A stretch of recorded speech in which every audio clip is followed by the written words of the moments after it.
Alright, Stephen, we're in the stairwell. How are you? Yeah, good. Just in my new house. Just moving.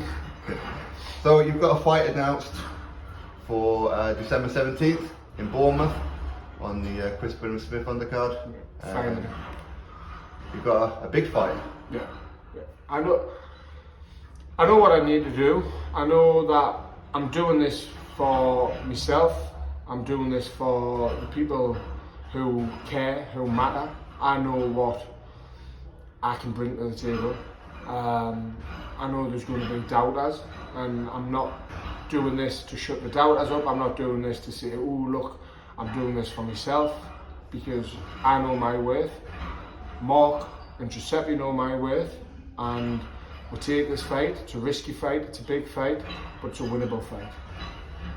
Now he's 5-0, he's the Scottish area champion, punches a bit, and I imagine a lot of people may actually call this like a 50-50 fight, which is a big risk for both of you, so a huge credit to both of you for taking it. Yeah, but definitely. You know, it's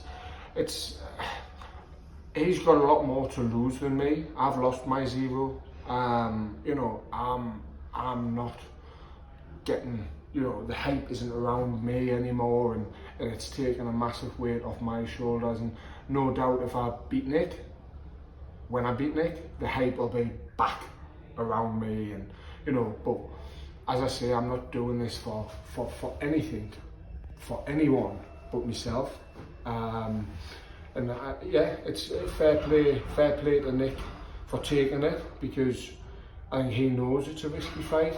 And you know, he's got that zero to lose against the risky fighter, and there's too many fighters build the way up and go 12, 13, 14 and 0, fighting nobodies, and then as soon as they come in against somebody, we'll see, you know, we'll see what happens. And whereas Nick isn't doing that, and fair play to him, he's stepped it up with Jay, he's won the title, and now he's stepping it up again, and you know, and then same as with me.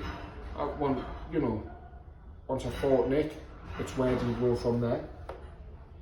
Well, that's what I'm about to say, because a lot of fighters in all weight divisions, who's like novices, this is what you and Nick are in the pro game, are fighting extreme journeymen. Yet both of you two are really putting it on the line, so I hope the fans appreciate it and tune in to watch you two. It's funny because you look at the sort of catchphrase of a journeyman, and you look at the records, and we're seeing it on the weekend. We're seeing Dylan Chima get beat off a journeyman, but these journeymen these come to, you know, to win, to put it on you, and you know, everybody sits there and says and criticises and says, oh, you know, Stephen got beat off a nobody, Stephen got beat off a journeyman. A journeyman is somebody who comes, you know, covers up, gets the money and goes the next week and fights again. The person who I fought couldn't possibly be a journeyman, considering he had one fight that he took in 2 weeks' notice, and that he, you know, he got beat on points. He beat us. Fair play to him. Should he have won? No, on paper he shouldn't have won. But none of that matters anymore. And I couldn't give a shit about what people think about me, and oh, he's going to be this, he's shit, he's going to be that, he's never going to mount to anything, because everything I'm doing now, I've already mounted to something to myself, you know. So every single day, there's people around us who wake up and they've got no motivation in life, they've got nothing, you know, they don't want to leave the home, they don't want to do anything, whereas I've got something every day. I've got a gym to come to, I've got something to train for, I've got something to aspire to, and that you know, so everybody, every doubter out there, so this Nick Campbell fight isn't for everybody else to say, oh look at Stephen, he's back. This Nick Campbell fight's for me, because I know what I'm worth, and I know what I'm capable of, and I'll show that. So coming to this fight, very, very confident. I know that when it's offered to you, you took it straight away. There was no maybe yes, maybe no, it was a straight yes. Yeah. What is it about Nick Campbell that you feel you can exploit, or is it just a case of you just believe in yourself no matter who's opposite you? For me, it was like, wait, where do you go next? Do you rebuild again, Stephen? You know, at 31, do you rebuild again? Do you go another 2 years of rebuilding that resume and go on another 4, 5, 6 fights against journeyman and then rebuild, and then you're hitting 34, and then you might get an English title shot at 35. And if I don't know my weight, if I don't know my limits, if I don't know my sort of where I am by the age of 32 or 33, then I'm in the wrong sport.